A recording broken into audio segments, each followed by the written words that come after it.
Welcome to social. Sanjay Dutt की life और career किसी भी बॉलीवुड एक्टर से अलग रहा है। जहां एक टाइम पे उन्हें एज अ ड्रग एडिक्ट देखा जाता था, तो कभी उन पे देशद्रोही होने का आरोप लगा। संजय की जिंदगी एक फिल्म की तरह ही रही है, जहां रोमांस, एक्शन, इमोशन सब कुछ देखने को मिला है। इस वीडियो में हम आपको संजय दत्त से जुड़ी 50 ऐसी बातें बताएंगे जो शायद आप ना जानते हो। तो आपसे रिक्वेस्ट है कि आप इस वीडियो को एंड तक जरूर देखें। नंबर 1, नरगिस और सुनील जब पेरेंट्स बनने वाले थे तो उन्होंने एक मैगजीन में ऐड दिया था, जहां रीडर्स को लड़का और लड़की के नाम सजेस्ट करने थे। कई नाम सजेशंस को देखने के बाद नरगिस को संजय नाम बहुत पसंद आया और बस यहीं से नरगिस और सुनील ने मन बना लिया कि अगर उनके घर एक लड़का पैदा होता है तो उसका नाम वो संजय ही रखेंगे। नंबर 2, 2013 में जब संजय ने जेल जाने के लिए सरेंडर किया तो हर कैदी की तरह उन्हें भी जेल में काम दिया गया था। संजय का काम पेपर बैग्स बनाना था, जिससे उन्हें दिन के 50 रुपए मिला करते थे। नंबर 3, 2016 में जब संजय को जेल से रिलीज किया गया तब तक उनकी टोटल कमाई 30,000 रुपए से भी ज्यादा हो चुकी थी, जिसमें से वो सारे इनकम जेल के कैंटीन में खर्च कर चुके थे। जेल से रिलीज होने के दिन उनका बैलेंस 450 रुपए था और ये पैसे उन्होंने अपनी वाइफ मान्यता को दिए। नंबर 4, संजय ने अपने करियर में 2 बार फिल्म फेयर अवार्ड जीता है। फिल्म वास्तव के लिए संजय ने अपनी लाइफ का पहला Filmfare as a best actor जीता और उसके बाद मुन्ना भाई MBBS के लिए उन्हें बेस्ट कॉमेडियन का फिल्म फेयर दिया गया। नंबर 5, फिल्म रॉकी के दौरान भी संजय नशे करते थे। उनकी ये लत इतनी ज्यादा थी कि जब शूटिंग के लिए वो कश्मीर जा रहे थे तो फ्लाइट में भी उन्होंने अपनी सॉक्स में ड्रग्स छुपा लिए थे। संजय ने कई इंटरव्यूज में खुद कन्फेस किया है कि अपने करियर की शुरुआती फिल्म्स के दौरान वो शूट पे भी नशे में हुआ करते थे। I used to be whacked out all the time. Even I can't watch those movies of mine. Number 6, Sanjay ने अपनी लाइफ की पहली सिगरेट 9 साल की उम्र में पी थी। वो अपने फादर और उनके दोस्तों के लाइफस्टाइल से इन्फ्लुएंस हो जाते थे, क्योंकि घर पे जब भी सुनील अपने दोस्तों के साथ बैठते तो सभी सिगरेट पीते नजर आते थे। तो एक दिन संजू ने ऐश ट्रे में आधी पड़ी सिगरेट को जला के पीना शुरू कर दिया। ऐसे करते करते संजय ने कई बार सिगरेट ट्राई की, पर फिर जब सुनील को इस चीज के बारे में पता चला तो वो बहुत नाराज हो गए। उनका मानना था कि संजू को घर में बहुत पैम्पर किया जाता है, जिसकी वजह से वो पूरी तरह बिगड़ चुके हैं। नंबर 7, संजय के बिगड़ते बिहेवियर को देखकर सुनील ने संजय को बोर्डिंग स्कूल में डालने का मन बना लिया। ये एडवाइस उन्हें इंदिरा गांधी ने भी दी थी, क्योंकि उन दिनों सुनील कांग्रेस पार्टी के एक्टिव मेंबर थे। तो जब उन्होंने इंदिरा गांधी को संजू के बारे में बताया तो इंदिरा ने संजू को बोर्डिंग स्कूल भेजने का सुझाव दिया। बस उसके बाद संजू को बोर्डिंग स्कूल भेज दिया गया और अगले 9 साल संजू ने वहीं बिताए। नंबर 8, स्कूल खत्म करने के बाद जब संजू के कॉलेज जाने की बारी आई तो संजू का ग्रेजुएशन करने का मन बिल्कुल भी नहीं था, पर सुनील दत्त का कहना था कि चाहे तुम लाइफ में जो मर्जी करो, पर तुम्हारा ग्रेजुएट होना बहुत जरूरी है। फिर संजू का एडमिशन मुंबई के एल्फिंस्टोन कॉलेज में करवाया गया, पर वो कॉलेज के पहले साल में 1 या 2 बार से ज्यादा क्लास में नहीं गए और यही वो टाइम था जहाँ से संजू को हेवी ड्रग्स करने की आदत लग गई। नंबर 9, संजय ने कॉलेज के दिनों में ही मन बना लिया था कि वो एक्टर बनना चाहते हैं, क्योंकि उन्हें लगता था कि वो एक इजी काम है। पर जब ये बात उन्होंने अपने पिता को बताई तो सुनील बहुत गुस्सा हुए और कहने लगे कि अगर एक्टर बनना इतना आसान होता तो हर कोई दूसरा आदमी फिल्मों में एक्टिंग कर रहा होता। अगर तुम्हें सच में एक्टर बनना है तो तुम्हें अगले 2 साल तक प्रॉपर ट्रेनिंग लेनी होगी। संजू ने इस बात पे ज्यादा आर्ग्यू नहीं किया और झट से हाँ कर दी। नंबर 10, संजय दत्त की पहली फिल्म रॉकी की रिलीज के दौरान नरगिस का कैंसर बहुत ही सीवियर स्टेज पे था, पर फिर भी उनकी दिली ख्वाहिश थी कि कैसे भी करके वो संजू की फिल्म के प्रीमियर में उन्हें बिग स्क्रीन पर देखें। पर 3 मई यानी कि रॉकी की रिलीज से 5 दिन पहले ही नरगिस चल बसी। फिर 8 मई को रॉकी का प्रीमियर हुआ तो संजय ने थिएटर की एक सीट अपनी माँ की याद में खाली रखी। नंबर 11, टीना मुनीम और संजय दत्त रॉकी के सेट्स पर मिले और बस यहीं से दोनों का अफेयर शुरू हो गया। ये अफेयर करीब 2 साल तक चला, पर संजू की ड्रग प्रॉब्लम और पॉसेसिवनेस के चलते टीना मुनीम ने संजू से ब्रेकअप कर दिया। टीना का कहना था कि संजू ने हमेशा उनसे अपनी ड्रग प्रॉब्लम छुपाई, जिसकी वजह से उनके रिलेशनशिप में बहुत डिफरेंसेस आ गए थे।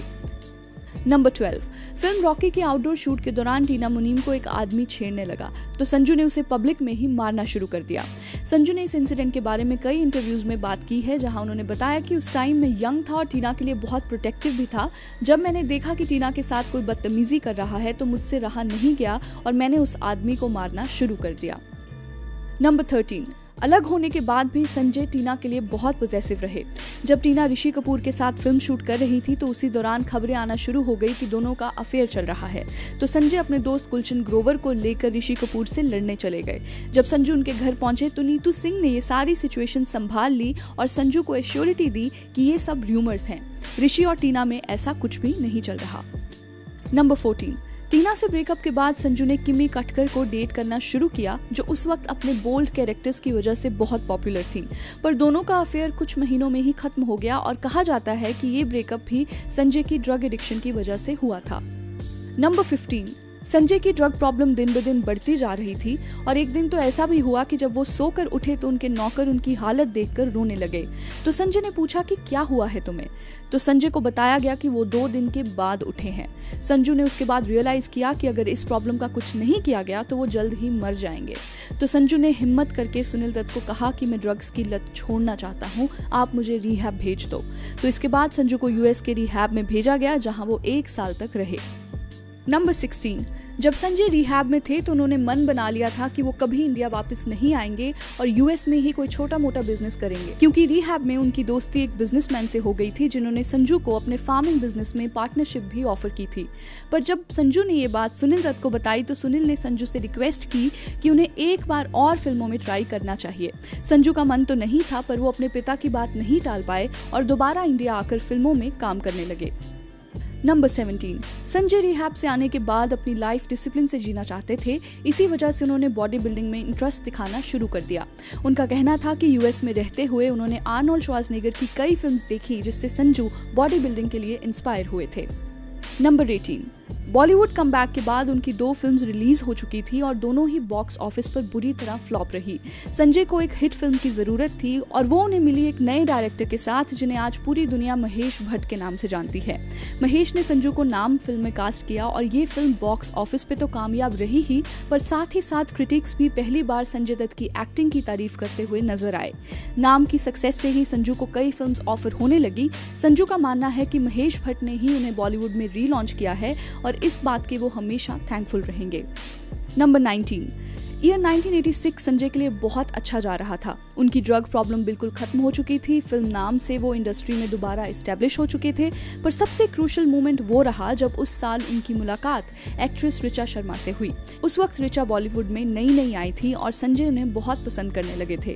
बस 1 साल के अंदर ही दोनों ने शादी करने का मन बना लिया और 1987 में संजय और ऋचा ने न्यूयॉर्क में शादी कर ली।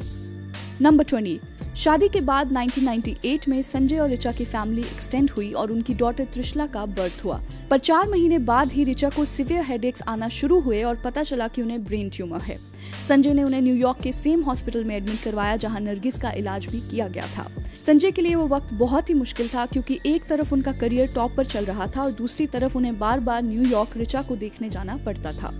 नंबर 21, संजय का माधुरी दीक्षित के साथ भी अफेयर रहा है और ऑन स्क्रीन भी उनकी जोड़ी बहुत सक्सेसफुल रही है। ये सब तब शुरू हुआ जब संजय की वाइफ ऋचा शर्मा न्यूयॉर्क में कैंसर से रिकवर हो रही थी।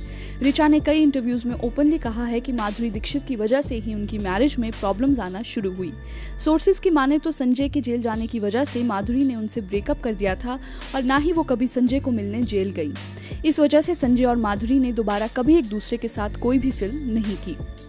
नंबर 22, फिर जब ऋचा और संजय की डाइवोर्स की प्रोसीडिंग्स शुरू हुई तो संजय को अपनी डॉटर त्रिशला की कस्टडी चाहिए थी और ऋचा की फैमिली इसके अगेंस्ट थी, क्योंकि संजय पे केस चल रहा था और उनकी पास्ट कंट्रोवर्सीज की वजह से ऋचा की फैमिली को नहीं लगा था कि त्रिशला को संजय के साथ रहना चाहिए। ये केस 5 साल तक चला, जिसके बीच ऋचा शर्मा का कैंसर वापस आ गया और 1996 में उनकी डेथ हो गई। फिर जब त्रिशला 10 साल की हुई तो कोर्ट ने रूल किया कि संजय त्रिशला के बायोलॉजिकल फादर हैं, तो उन्हें ही अपनी डॉटर की कस्टडी मिलनी चाहिए।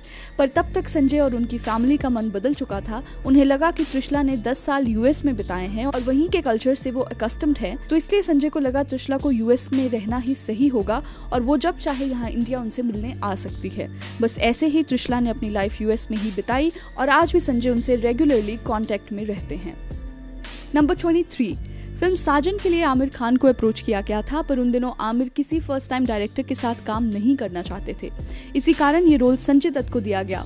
साजन ही वो फिल्म बनी जिसके लिए उन्हें पहली बार फिल्म फेयर के लिए नॉमिनेट किया गया था। नंबर 24, 1992 की फिल्म यलगार वैसे तो बॉक्स ऑफिस पर फ्लॉप रही, पर संजय इस फिल्म को हमेशा याद रखेंगे क्योंकि इसी फिल्म की शूटिंग के दौरान फिरोज खान, जो फिल्म के डायरेक्टर, प्रोड्यूसर और एक्टर थे, उन्होंने दुबई में संजू को अंडरवर्ल्ड डॉन दाऊद इब्राहिम से मिलवाया और यहीं से ही संजय का अंडरवर्ल्ड से कनेक्शन शुरू हुआ था।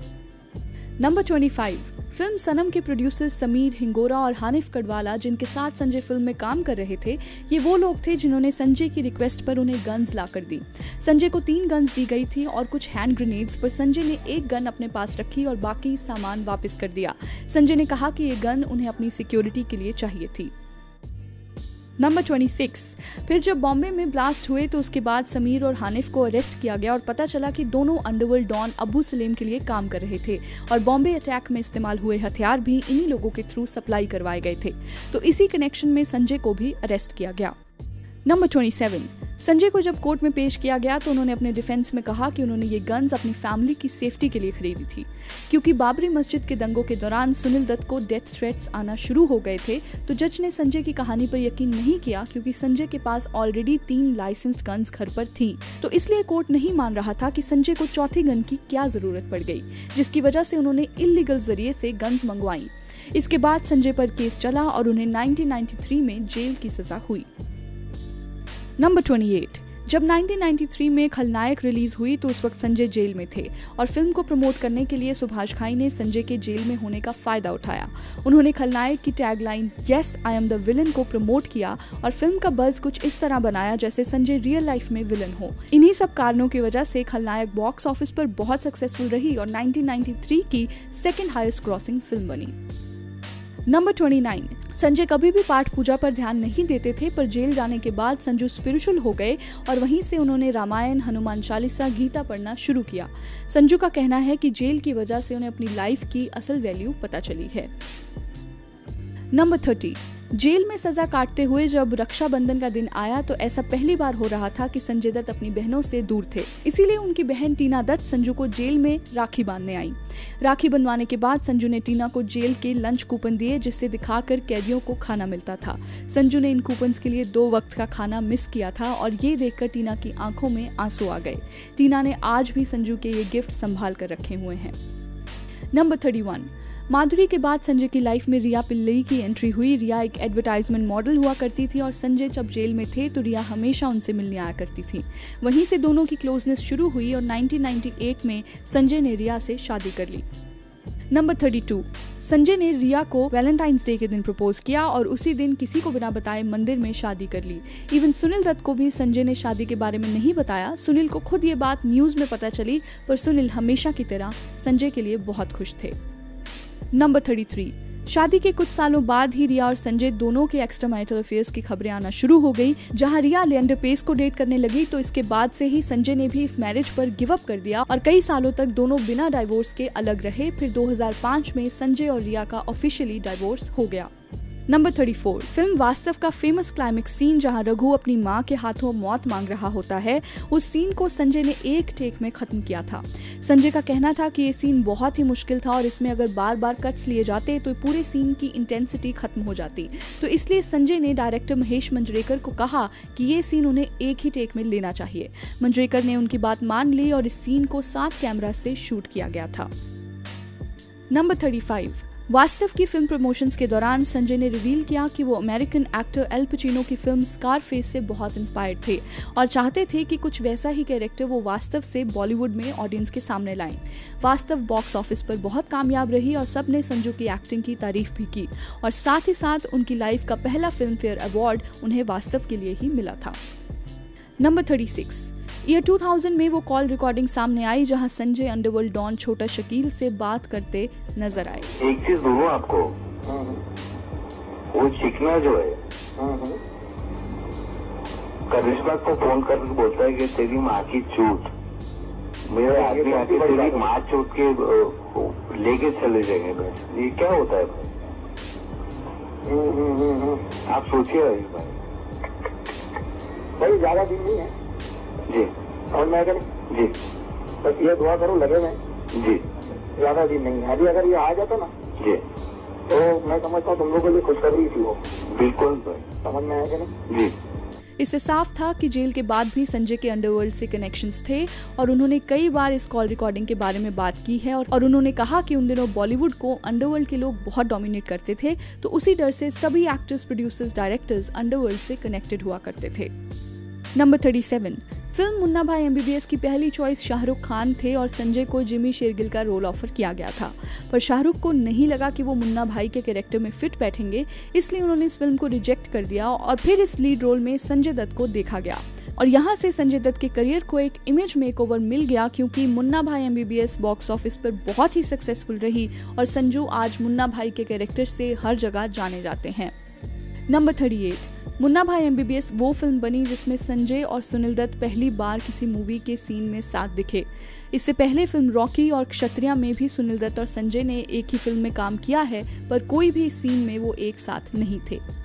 नंबर 39, मुन्ना भाई के एंड में जब मुन्ना के पिता मुन्ना को कहते हैं, तुमने अपनी माँ को तो बहुत जादू की झप्पी दी है, आज अपने बाप को भी गले लगा लो, तो ये सीन दोनों के लिए बहुत इमोशनल था, क्योंकि रियल लाइफ में भी संजय अपनी माँ से ज्यादा क्लोज थे पर सुनील से नहीं। इस सीन को जब शूट किया गया तो कट बोलने के बाद भी दोनों ने एक दूसरे को नहीं छोड़ा और दोनों सच में बहुत इमोशनल हो गए। नंबर 40, फिल्म ब्लफ मास्टर में रॉय का कैरेक्टर जो अभिषेक बच्चन प्ले करते हैं, वो पहले संजय को ऑफर किया गया था और सेकंड लीड अभिषेक को, पर डेट्स ना होने के कारण संजय ने ये फिल्म साइन नहीं की। इसी वजह से अभिषेक को ब्लफ मास्टर में लीड रोल मिल गया और रितेश को सेकंड लीड में देखा गया। नंबर 41, जब रिया और संजय का रिलेशनशिप ठीक नहीं चल रहा था तो उसी दौरान उनकी लाइफ में मान्यता की एंट्री हुई। मान्यता उस वक्त एक स्ट्रगलिंग एक्ट्रेस थी और संजय ने ही उन्हें गंगाजल मूवी में एक आइटम सॉन्ग के लिए रेकमेंड किया था। संजय और मान्यता कुछ सालों तक साथ रहे और 2008 में दोनों ने शादी कर ली। नंबर 42, मान्यता ने अपने स्ट्रगलिंग डेज में एक सीक्रेट फिल्म की थी जिसका नाम लवर्स लाइक अस था। उस फिल्म में मान्यता ने कई बोल्ड सीन्स दिए थे और फिल्म की डायरेक्शन भी बहुत बिलो एवरेज थी। तो जब संजू को ये बात पता चली तो उन्होंने उस फिल्म के सारे राइट्स खरीद लिए और मार्केट से फिल्म की सारी CDs और DVDs हटवा दी। संजय नहीं चाहते थे कि ये फिल्म कभी भी पब्लिक के सामने आए। नंबर 43, 2009 में संजय ने पॉलिटिक्स में एंट्री ली, जहां उन्होंने समाजवादी पार्टी को ज्वाइन किया, पर सुप्रीम कोर्ट ने उन्हें एज अ कैंडिडेट डिस्क्वालीफाई कर दिया क्योंकि उनका कोर्ट केस अभी भी पेंडिंग था। तो इलेक्शन रूल्स के मुताबिक संजय इलेक्शन कॉन्टेस्ट नहीं कर सकते थे। नंबर 44, 2012 की फिल्म अग्निपथ में संजय दत्त को कांचा के रोल के लिए बहुत एप्रिसिएशन मिला, पर क्या आप जानते हैं कि ये रोल संजय से पहले नाना पाटेकर को ऑफर किया गया था, पर उन्होंने इस रोल को करने से मना कर दिया और फिर ये रोल संजय दत्त को ऑफर किया गया और उन्हें पहली बार में ही ये कैरेक्टर बहुत पसंद आया। नंबर 45, संजय रॉक म्यूजिक को बहुत पसंद करते हैं। उनके फेवरेट बैंड्स हैं Led Zeppelin, Black Sabbath, Pink Floyd और गन्स एंड रोजेस। जब 2012 में गन्स एंड रोजेस का कॉन्सर्ट मुंबई में हुआ था तो संजय ने अपनी पर्सनल वैनिटी वैन बैंड के लिए भेजी थी। नंबर 46, फिर 2013 में वो टाइम आया जब सुप्रीम कोर्ट ने संजय के केस में अपना डिसीजन सुनाया और उन्हें 5 साल की सजा हुई। अपने 20 साल के केस प्रोसीडिंग्स के दौरान संजय 1.5 साल की जेल की सजा काट चुके थे, तो उन्हें इस तरह से 5 साल की बजाय सिर्फ 3.5 साल की सजा काटनी थी। जेल जाने के बाद कई बार देखा गया कि वो पैरोल पे बाहर भी आ रहे थे, तो इस बात पर भी बहुत कंट्रोवर्सी खड़ी हुई कि उन्हें VIP ट्रीटमेंट दिया जा रहा था। संजय अपने 5 साल की सजा में 6 महीने पैरोल पर जेल से बाहर रहे हैं। नंबर 47, पेपर बैग्स बनाने के अलावा संजय को एक और ड्यूटी भी दी गई थी, जहां संजय जेल के रेडियो के लिए आर्जिंग किया करते थे। सिंस संजय को ज्यादा कैदियों से मिलने नहीं दिया जाता था, तो आर्जिंग के द्वारा वो बाकी कैदियों से कनेक्ट किया करते थे और सबको अपनी लाइफ की स्टोरीज बताते थे कि कैसे ड्रग्स और क्राइम की वजह से उन्हें कितनी मुश्किलें झेलनी पड़ी। नंबर 48, 26 फरवरी 2016 वो दिन बना जब संजय को जेल से रिहा किया गया। उन्हें अपने अच्छे बिहेवियर के लिए 60 दिन पहले ही जेल से रिलीज कर दिया गया। जेल से निकलते वक्त उन्होंने जेल में लगे तिरंगे को सैल्यूट किया और इंटरव्यू में भी कहा कि जेल ने मुझे हमेशा के लिए बदल दिया है। मैं अब डिसिप्लिन से अपनी लाइफ जीना चाहता हूं क्योंकि मुझे आज़ाद जिंदगी की वैल्यू पता चल चुकी है। नंबर 49, 2017 की फिल्म भूमि संजय की पहली फिल्म थी जो उन्होंने जेल से निकलने के बाद साइन की थी। फिल्म की रिलीज डेट 29 जुलाई डिसाइड की गई थी, पर संजय ये फिल्म अपनी डॉटर त्रिशला को डेडिकेट करना चाहते थे, तो संजय ने प्रोड्यूसर से रिक्वेस्ट की और इस फिल्म को 12 अगस्त को रिलीज किया गया। ऐसा संजय ने इसलिए किया क्योंकि 12 अगस्त को त्रिशला का बर्थडे था। नंबर 50, फिल्म संजू के लिए सुनील दत्त का रोल परेश रावल को दिया गया, पर संजय ये रोल खुद करना चाहते थे क्योंकि उनका मानना था कि वो अपने फादर से सबसे ज़्यादा क्लोज थे, इसलिए उनके लिए सुनील दत्त की एक्टिंग करना आसान होगा। पर राजू ने संजू के इस सजेशन को डिक्लाइन कर दिया, तो फिर इस रोल के लिए आमिर खान को अप्रोच किया गया। पर दंगल के बाद वो एक और एज्ड मैन का कैरेक्टर नहीं करना चाहते थे, तो उसके बाद इस रोल के लिए फाइनली परेश रावल को साइन किया गया। तो चलिए, that's a wrap on this video. आपको ये वीडियो कैसी लगी हमें अपने लाइक्स और कमेंट्स के जरिए ज़रूर बताएं। ऐसी और भी इंटरेस्टिंग वीडियोस के लिए देखते रहिए सोशल, हर उस चीज़ के लिए जो आप जानना चाहते हैं।